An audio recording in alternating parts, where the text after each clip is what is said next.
Playoff prediction time, ladies and gentlemen. My name is Eddie Rivkin. I'm joined as always by Chris Chapman from Fox Sports Las Vegas and Lindsey Brown from Lotus Broadcasting. All of these episodes are brought to you by the Las Vegas Advisor, www.lasvegasadvisor.com, and my good friend, Dr. John Pierce at www.agelessforever.net. Before we jump into this, want to give a very special shout out to a fan named Keith Westergaard and his 9-year-old son, KJ. Chap and I were on the concourse having a snack before the Colorado game, and this gentleman walked up and called us by name and said that he watches the podcast all the time. And, you know, both Chap and I were pretty touched about that. It was kind of a nice thing. You know, we do what we do and we like what we do, but it was really cool that somebody that we had never known and never met walked literally over to us like he knew who we were. And apparently he knew who we were. And he introduced us to what? He did know who we were. Yeah, and he introduced his little kid to us, and neither of us swore when we were meeting. It was pretty nice. Although we did tell the kid it's not safe for work. Yeah, sometimes. But so that's a little self-slurp. Chris and I I just want you to know, and I'm sure I can speak for Chris, we really appreciate things like that. The comments that you put on the YouTube episodes, you know, hopefully we'll be out and about amongst the people some more and have a chance to say hi to you. But that was just a really special moment. 77 episodes into the podcast for somebody, just a complete rando, to walk up to Chris and I. Rant over. Playoff prediction time. We are going to have a contest, and we are going to invite the listeners to join in on the contest. Here are the rules. We are going to, unlike the NCAA brackets, we're going to go round by round. And what I would like to do for round one is have you give us a little bit of a preview of what you expect in each series. Then I will ask you to pick a winner and the number of games. This is not only for the three of us, but for you fans following along as well. If you pick the correct team, you'll get 2 points. If you don't pick the correct team, but you pick the right amount of games, you will get 1 point. If you hit the parlay, the right team and the right amount of games, well, I mumbled my way through that. If you pick the right team and the right number of games, you will get a bonus of 5 points. So the maximum you can get is 8 points per series. There are 8 series, so 64 is your perfect score. We're going to continue this all the way through the playoffs. The loser of the three of us is going to get stuck buying pizza dinner for the three of us. And if we get a few fans involved with this, and we really do hope that you'll join in, the fan who comes up with the highest score will be our special guest for a pizza and beer dinner at a pizza place of our choosing sometime after the Stanley Cup playoffs. Those are the rules. Restrictions apply. You have to be over 18 to enter. Any of that other legal shit. It's just a goddamn contest for the playoffs. It will be the Joe Pane Memorial Stanley Cup playoff tournament.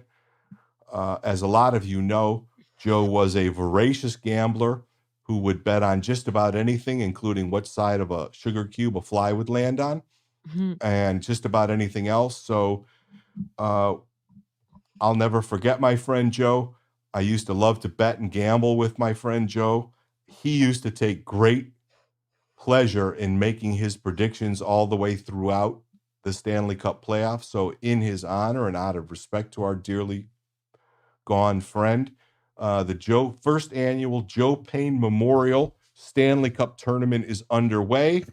Ladies first, Lindsey Brown, the Eastern Conference number 1 New York Rangers versus number 8 Washington Capitals. And I hate to say that, but I can't believe they're in the playoffs. It blows my mind. But you know why? Do you know why? It's because they got wait, hold on. Wait. Oh, I'm getting a vision. It's not Alex Ovechkin. Nope.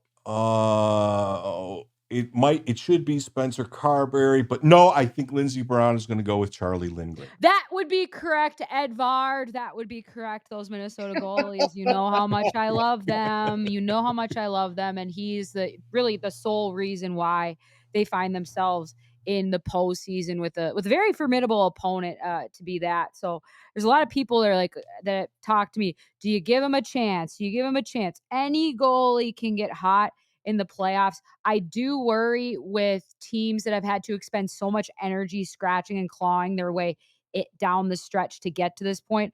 Will they have repercussions? Usually for the Minnesota Wild, it was yes. They're not in it, thank God. But we'll see, because this New York Ranger team, I think, is really good. They have one of the best power plays in the league. They have a top 3 PK, I believe, as well. Tons of scoring. I'm a huge fan of Mika Zibanejad. And just what his shot brings and challenges goaltenders in unique ways. And so it's going to be quite the task for the Washington Capitals, because they're not really good at much. They've just kind of been able to figure things out at the end here. But you know what? Jacob Trouba, Tom Wilson, it's going to be messy. And so for a lot of these predictions, special teams are going to be a big talking point, but we know that changes in the playoffs. And so we'll see how things shake out, but I would expect Washington trying to drag them through the mud, and then hopefully staying out of the box themselves, because I wouldn't want to test that power play with Zibanejad and Panarin and Fox, and they have too many weapons. But if that lower middle 6 lineup doesn't step up, the young guys, the Lafrenières, the Kakos, that's the reason why they weren't able to reach their goal over the last couple seasons. So we'll see how it goes, but I'm going to go Rangers in 5. Mr. Chapman, the President's Trophy winning New York Rangers against the minus 28 goal differential Washington Capitals. Yeah, I think the Caps were 28th out of 32 teams in goals for, with 220 goals on the season. To contrast that, the New York Rangers were 6th in the NHL in goals for, with 282. So we're talking a difference of 62 goals here between these two teams. That's almost a goal a game when you look at it like that. Look, the only chance the Washington Capitals have in this game is for Charlie Lindgren to steal the series. I don't know if he's capable of that. What I do know is that the President's Trophy team, every once in a while, they shit the bed. I don't foresee the New York Rangers shitting the bed. This is a little bit different than the Boston Bruins last year against the Florida Panthers. The Panthers had won the President's Trophy the year before, and then they dealt with a lot of injuries over the course of the regular season. They got into the playoffs. They got hot at the right time. But this Washington Capitals team missed the playoffs last year, and they took it. They took it by default this year, because Philadelphia and Detroit and Pittsburgh didn't seem to want that, and New Jersey and Buffalo, they didn't really seem to want. Don't tell me Detroit didn't want it those couple games at I know, Eddie. I'm sorry. Next year, it's happening. So I think, the Capitals, listen, I'm not going to say they don't have a chance. I hate saying that, especially in the NHL. But I think this would be every bit as big of a shock as the Columbus Blue Jackets beating the Tampa Bay Lightning about 5 or 6 years ago. I think it's that big of a mismatch. And look, that Columbus Blue Jackets team had a ton of talent on that roster. Like, people forget they had Artemi Panarin and Sergei Bobrovsky, and just loaded with talent. Not Patrick Laine. I think Pierre-Luc Dubois was on that team, and Seth Jones. Don't have to go through it. But okay, so you're picking the Rangers. How many games? I'm with Lindsay. I think they win it in 5. I think Washington steals one game. I think Charlie Lindgren plays great in one game out of his mind. And as she mentioned, the Trouba Tom Wilson storyline, must-watch television. Listen, let me just tell you this. Will be a bigger upset than the Washington Generals beating the Harlem Globetrotters. Okay? Meadowlark Lemon would agree with that. Washington stinks. Charlie Lindgren he's gonna get shelled. It's gonna be 40 shots a game. He might tap out. there's no doubt that it's going to be the Rangers. I'm going to say that they're going to sweep them just because I'm going to try to get the extra point and get an early lead Oh, in the series. wow. There's just no comparison. Washington has no answer for whatever Peter Laviolette throws over the boards. It will be a physical series. It will be an ugly series. But the difference in talent up and down the lineup is so incredibly significant that this will not be a competitive series. Should be The noted next that series- Peter Laviolette coached the Washington Capitals last season. Revenge. Okay. Summing it up, everybody's got the Rangers.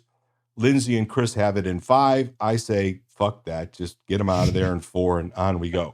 The 2-7 matchup features the Carolina, the surgically at the trade line enhanced Carolina Hurricanes against the mighty Lou Lamoriello New York Islanders. Chap, you want to go first on this? Yeah, I'll go first. Look, I'm gonna put it out there. I think this is going to be a much closer series than the 2-7 storyline would indicate. These teams have played 4 times this season, and 3 of the 4 games were really close 1-goal games. 2 of them going into overtime. The New York Islanders seem to be a bit of a resurgent team since the hiring of Patrick Waugh. I think Patrick Waugh brings excitement to the playoffs, to the New York Islanders. And look, the Islanders, they're not devoid of stars.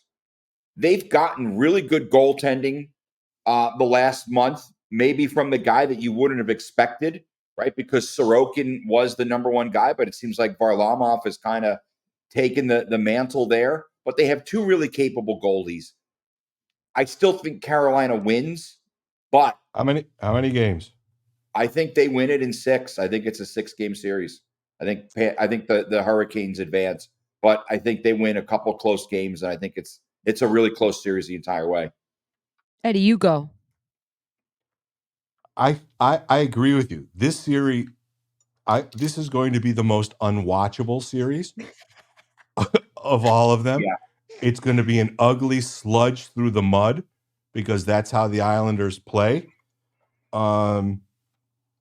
Ultimately, I think that Carolina is just enough, and a lot of people are saying that Carolina is a serious threat to win the East. Carolina is going to be pushed very hard by the Islanders. And when we talk about the potential of goalies stealing games, either one of the goalies for the Islanders has the ability to steal a game on any given night. So I'm going to take the Carolina Hurricanes, but I'm going to say they're going to push them to the limit. It's going to go 7 games, and it's going to be the series I spend the least amount of time watching unless I need to go to sleep. Well, the good news is, unless you're going to sleep at like 6 o'clock in the afternoon, you won't have to worry about that. hockey ASMR, right? Yeah, right. I'm with you, Eddie. I'm gonna pick Carolina, and I'm gonna pick them in 6. And I'm a little bit more intrigued by this matchup probably than both of you guys are because I think you have 2 teams that play a really hard style of hockey, and the Carolina now you're getting me to doing it. The 3 of us. They're a team under Rod the Bod that has been so structurally sound, so relentless. But it seems every year the hockey gods take away one of their superstars or their goalies. And so I'm hoping that they can run clean so they can actually see what this potential can be. But they're quick. They get a lot of shots. They're not the greatest at finishing. And that's where I'm like, the big difference between what happened with the Islanders after Patrick Waugh got there was they are doing a lot better of suppressing shots and following people in the defensive zone. They've switched to a little bit more of a man coverage. And with that, you're taking away kind of an expectation from a top team in the Hurricanes. And so if you're not as great as finishing, which they brought Jake Gensel in to do, one of the best playoff performers we've ever seen. Do you know where he's from? I think that they have a chance to get it done. He was born there, but damn it, he's from Minnesota. He's from Omaha. And all those stars you mentioned, the New York Islanders, I mean, where are they from as well? But I'm going to pick Carolina, and I'm going to pick them in 6. And I think Varlamov is going to be vintage because remember, we're only a couple years removed from him only losing a 1-0 game to the Tampa Bay Lightning en route to a Stanley Cup winning final in that Game 7. Speaking of Tampa Bay Lightning, Oh. normally I would go first in the third round, but since this is Andrei Vasilevsky against Bob, meaning Tampa Bay, the 6th seed, against Florida, the 3 seed, the Battle of Florida, since goaltending is probably going to be the first, biggest, mostest storyline in this series. Lindsay, why don't you go ahead and take a shot at this one? I'll take the Panthers. The Tampa Bay Lightning really haven't been the same since they let Ryan McDonough walk about a season or two ago. He's now in Nashville, and that's going to be a whole different team that we could talk about in just a few minutes. But they're a squad that doesn't really create a whole lot. But if they get on the power play, man, there's very few units that are as deadly. When you talk about what Kucherov has done, when you talk about Steven Stamkos, who actually leads the team in power play goals, his one-timer, he has one of those very unique shots that can catch netminders, even Bobrovsky by surprise, especially if he's not getting his hands up. His hands tend to drop because his butterfly is a little bit heavier.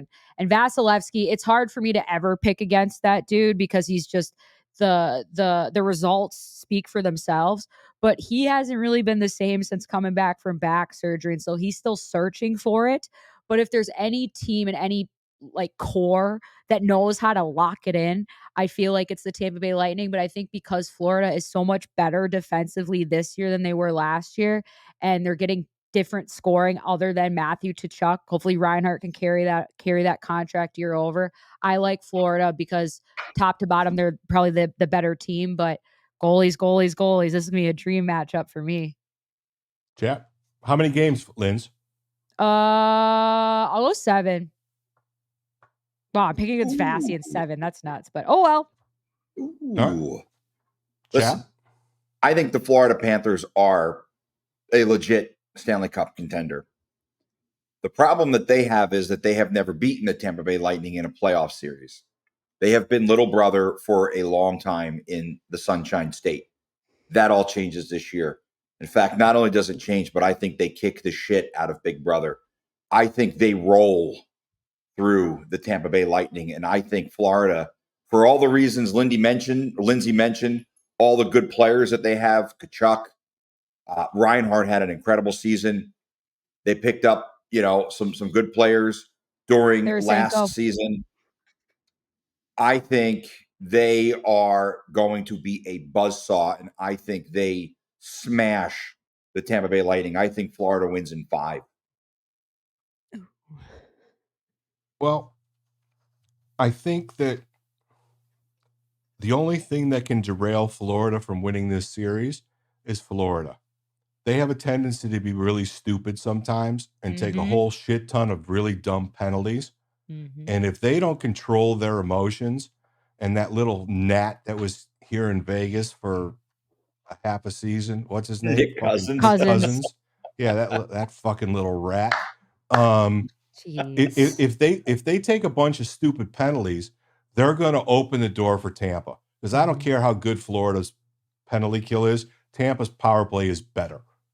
And if Florida gets away from themselves and gets too emotional, and listen, this one's going to be one of those supercharged series. This one's going to have high octane gas from the first drop of the puck. But Florida has a tendency to get themselves in trouble. And if they do that against Tampa Bay is going to punish them for that. I just don't think that Tampa Bay at the end of the day has enough to get them home. It may end up being a smashing, but there aren't going to be any blowouts in this series.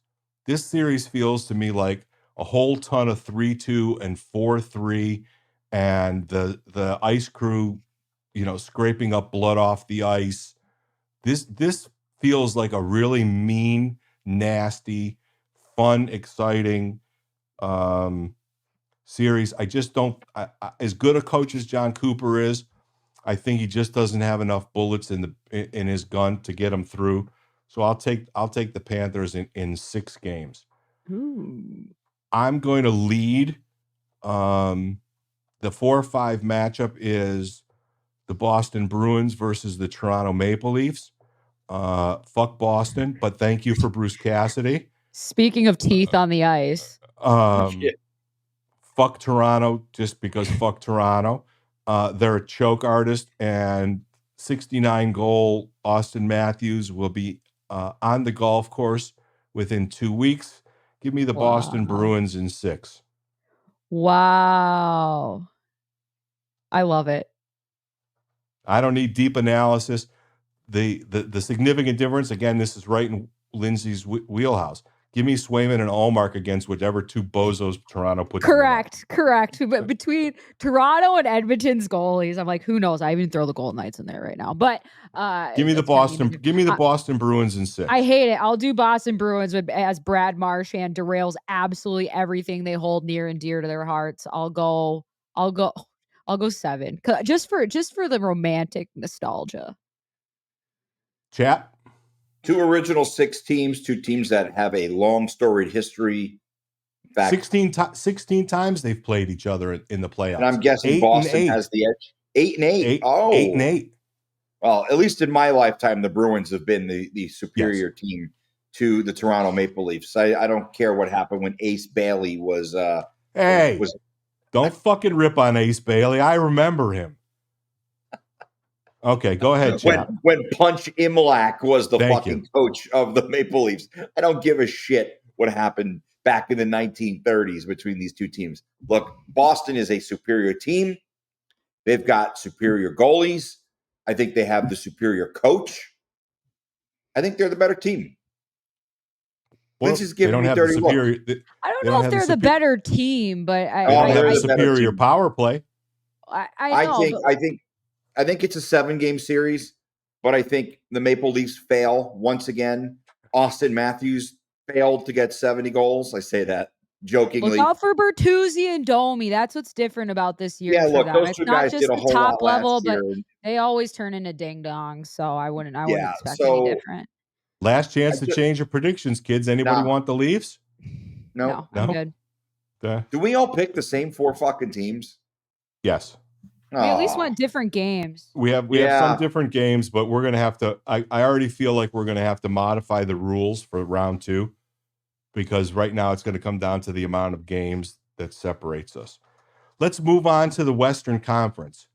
Normally we would do the 1-8, but since Vegas is the 8, we're going to do Vegas last. So the 1-8. Let's see who's next. Who's 2? Oh, Winnipeg is the 2 seed. So you have Winnipeg with home ice advantage against the Colorado Avalanche.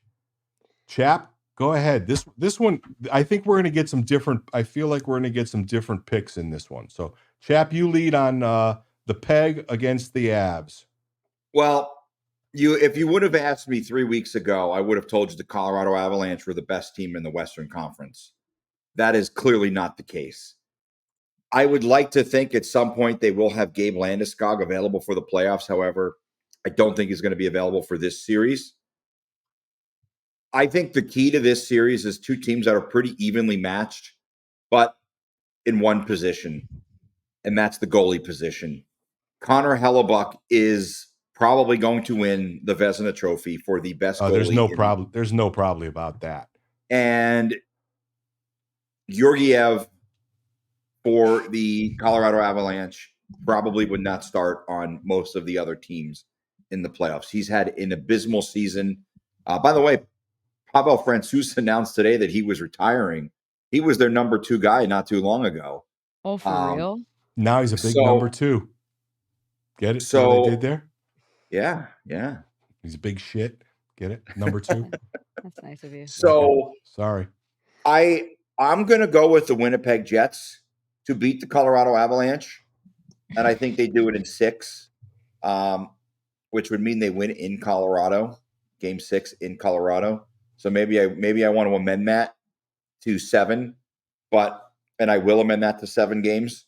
So I think Winnipeg, I think they find a way to get it done. I think Connor Hellebuck will end up having to steal a game, and that would be the Game 7. Look, Connor Hellebuck, for as great as he is, has never been the big cheese in the playoffs. This is his opportunity to do so against a team that has Stanley Cup aspirations. I think it's going to be the best series of the first round. But I think at the end of the day, I think Winnipeg and Connor Hellebuck and Kyle Connor and Josh Morrissey will find a way.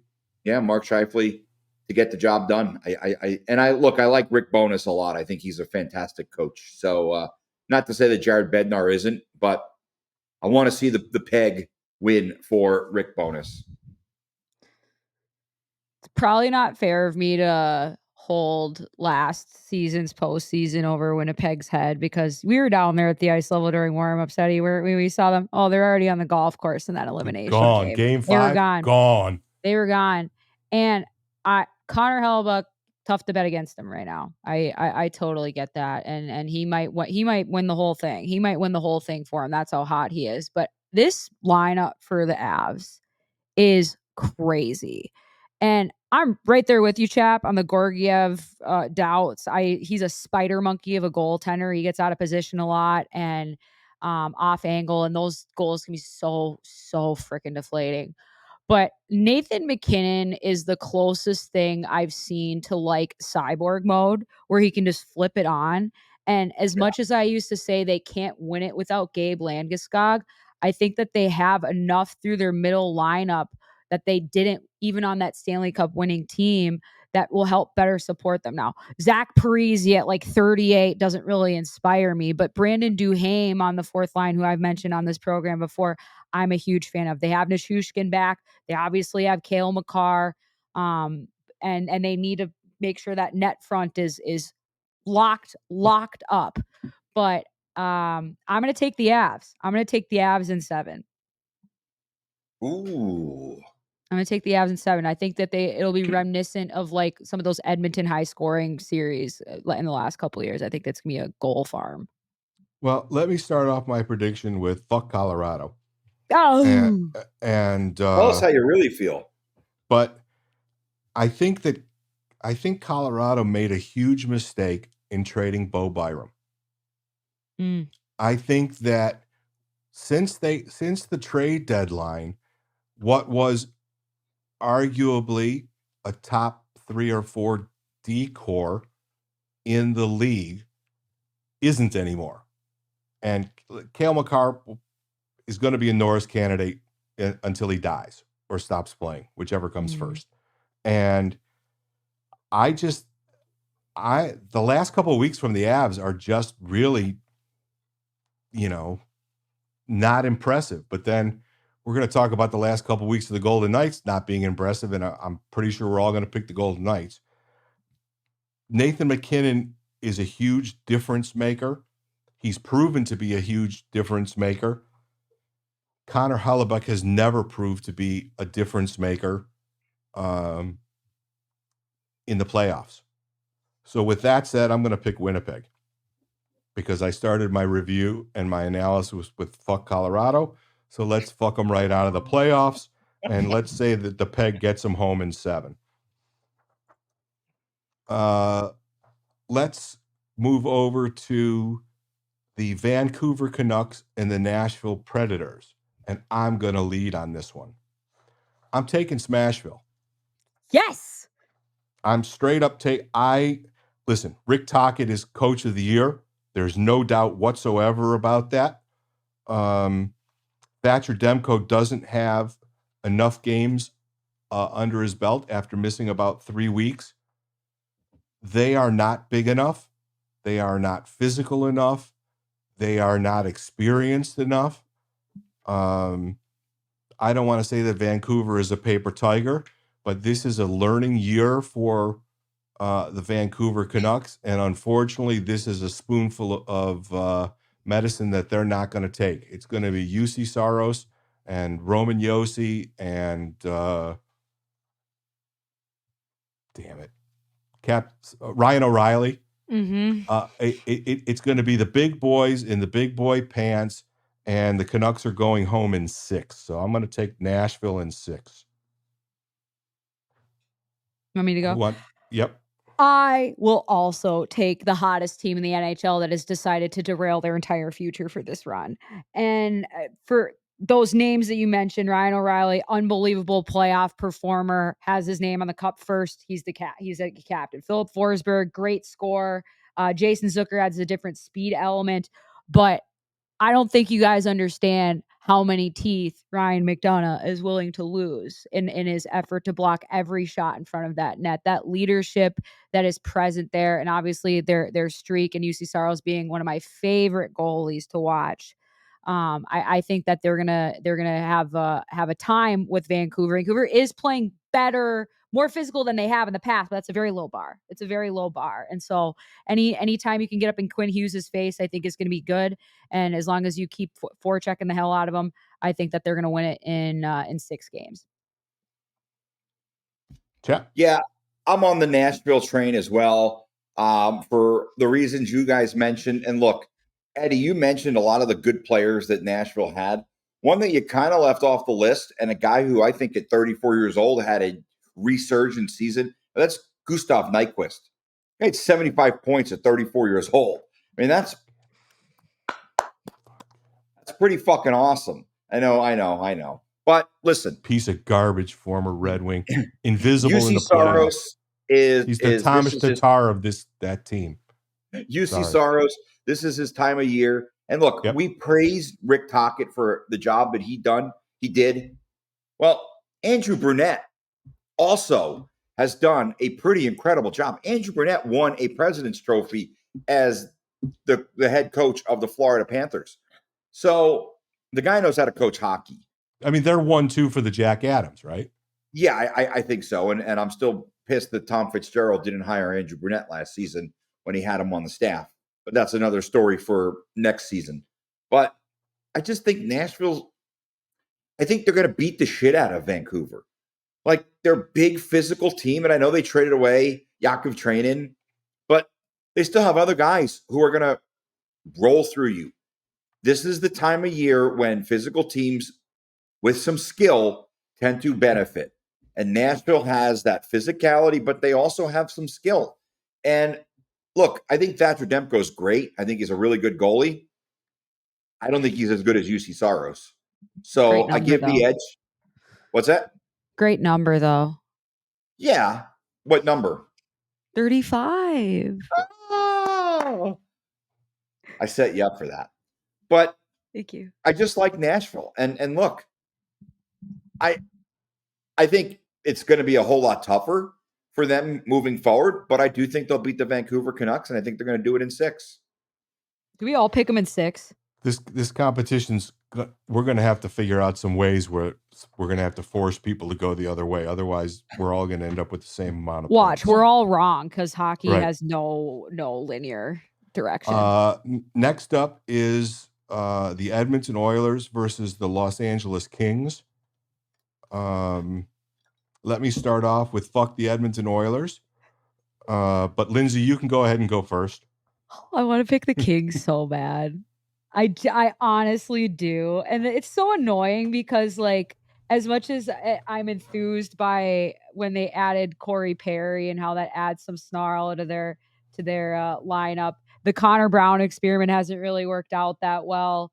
But they have 2 of the best players in hockey, and it's hard for me to pick the Kings with their goaltending situation, which hasn't been the most consistent. But the Kings, I feel, are going to be the constant, like, little brother that is just so close to beating whoever they're supposed to be, because they've worked so hard for 3 off seasons to put together a team that could compete at a high level. But I just think there's too much going on with Edmonton, and the goalie stuff usually doesn't kick in until the rounds really start getting thick. And so I'll give them the first round, and I'll pick Edmonton in 7, because they're always dragouts with the Kings. Always. Chat. Edmonton in 5. That's it. It's all you. You don't really believe in the neutral zone trap, do you? No, not against this team. I don't. No. Okay. Well, Eddie? I think that Los Angeles is going to do everything in the world. Before I get into that, I was listening to the NHL Network yesterday, and they had the guy on from the Kings, and he said they were really looking forward and wanting to play the Edmonton Oilers. To that, I say, ha, you're full of shit. Because you don't. Because the Edmonton Oilers are going to smash you again. And, unfortunately, the 1-3-1 is dismal to watch. But, the Kings have made some improvements. Mm-hmm. But as is the recurring theme through a lot of these conversations, their goaltending is garbage. Quentin Byfield has taken a huge step up. They're a better team, but they're never going to threaten Edmonton. Mm. If they had something to threaten Edmonton, you could make a case to bet against Stuart Skinner and whoever the fuck their backup is. But Calvin Pickard. Oh, former Vegas Golden Knight Calvin Pickard. Legend Calvin Pickard. Legendary. Yeah. But we do know that at some point in time, in every single game, likely in every single period, Edmonton is going to threaten Los Angeles. And, it must suck to be the little brother that gets beaten up by the same team in the playoffs every year. But fuck them. Play better and don't have to play Edmonton. So Edmonton advances, much as I'd like penalties. To see. I'd love to see Connor McDickboy on the golf course in a couple of weeks. Wow. And I just feel like LA's going to get a game, but they're not going to get 2. So I think I'm going to go with 5. Yeah, Cam Talbot, this isn't necessarily his best time of year either. So yeah, there's no reason to have any faith that Los Angeles can subdue Edmonton for any prolonged period of time. So it's hard for me to find a reason or a way that LA can get anything done more than an accidental game somewhere. Which leads us to the 1-8 matchup between the Dallas Stars and the Vegas Golden Knights. The Dallas Stars are minus 130 in this series. But because the bookmakers are pretty smart fellas, the Golden Knights are only plus 108. So you bet 100, you get back $108 on the Vegas Golden Knights. I am going to exercise my right, and I'm going to go first. I really wanted to go last. And I'm going to say something that's going to really irritate Lindsey Brown because she thinks that Jake Ottinger is a fantastic goalie. Oh, she is. Except in the playoffs and against the Golden Knights. The Golden Knights beat the Dallas Stars. They swept them, I think, 3-0 in the series. With the assumption that the Vegas Golden Knights are marginally healthier, I just think that the Vegas Golden Knights are a better team. The Golden Knights don't have to reply to the Vegas Golden Knights don't have to count on Logan Stankovens and the down the lineup kids that Dallas does. But ultimately, if it comes down to one thing, it's not the goaltending. Bruce Cassidy is a better coach than Pete DeBoer. And That's true. Bruce Cassidy coached teams know how to beat Pete DeBoer coach teams. I don't think this series is going 7. I think the Golden Knights are going to win this series in Game 6 at home. That's it. I've got the Golden Knights in 6. Good job. Who wants to go the other way? I'm not betting against the Golden Knights here. Pete DeBoer, his MO is his teams traditionally regress after year 1. First year in the New Jersey Devils, Stanley Cup final, lost. Year 1, San Jose Sharks, Stanley Cup final, lost. Year 1, Vegas Golden Knights, Western Conference final, lost. Year 2, with the Golden Knights, Western Conference final, lost. Year 3, didn't make the playoffs. I think I like a lot of the players on the Dallas Stars. I love Joe Pavelski. I think Wyatt Johnson has had an unbelievable fucking season for them. Thomas Harley is another good young player. But there's just something about the Golden Knights when they get into the playoffs. And by the way, should make note, they've made the playoffs 6 out of 7 years. And in every single season, Pete DeBoer has either coached against or coached for the Vegas Golden Knights. It's unbelievable when you think about it, like how that happens. But they would have beaten him year 2 if not for a phantom call. They beat him year 1. They beat him last year. By the way, third time Dallas and Vegas are meeting in the playoffs. That's the most of any team as well, which is pretty interesting. The fact that we never really mentioned Dallas as being a rival to the Golden Knights. Maybe because they don't play in the same division. I don't know. But they're a playoff rival. Vegas is a better team when they're fully healthy. I don't know if they're going to be fully healthy. I'm going to take the risk that they have a majority of their key players who've missed back in the lineup Monday night in Dallas when they play that first game. I'm with you, Eddie. I think it goes 6. I don't think it goes 7. If it goes 7, all bets are off because game 7 is going to obviously be in Dallas. But I don't take too much stock into the fact that the Golden Knights swept the season series against the Dallas Stars. What I take stock in is in the fact that they've beaten the Dallas Stars 7 of the last 9 times that they played them. That's what I take stock in. And that's all within the last year. These two teams potentially have the ability to play another 7 games on top of the 9 that they played in the last year. I just think Vegas has got their number. I think if you're the Dallas Stars, you were rooting hard for Vegas to beat the Anaheim Ducks last night. And when that didn't happen, you were rooting for Chicago to not put the puck over the glass, giving the Kings a power play to ultimately tie the game with about a minute to go and then win it 6 seconds into overtime. You were rooting for all of those things not to happen. They didn't. Congratulations, Dallas. You had a great regular season. You're going to run into the Golden Knights. That's your reward. And it's going to be a quick postseason for the Dallas Stars. I think Vegas in 6. Lindsay, you going to go the other way just for the fun of it? Absolutely. Oh no, I mean, it helps that I'm going to have the protection of that because I can just say I just needed to go the other way to give myself a separation point because you guys are right about the potential for the Vegas Golden Knights and what could be with all the talent that they've been able to accumulate. But you listed all the Pete DeBoer stats. They're still within the 3-year window before it all starts to unravel. And it's a different type of burn when Joe Pavelski's on a team and that's the case here. I'm going to pick Dallas. I think that this is about as good of a construction you can get for their lineup. I think this is their year. I think that they know that. And I love this matchup for the Golden Knights because if they're able to get their shit together, play the right way, and Dallas forces you to do that, that sets them up super well for how they proceed through the playoffs. But I'll take Dallas in 7. The honor will steal your soul. Wow. Take it. We finished up with a hot take. Lindsey Brown, You're welcome. no friend of the Golden Knights. No friend of anybody's. Goalies have no friends, so neither do I.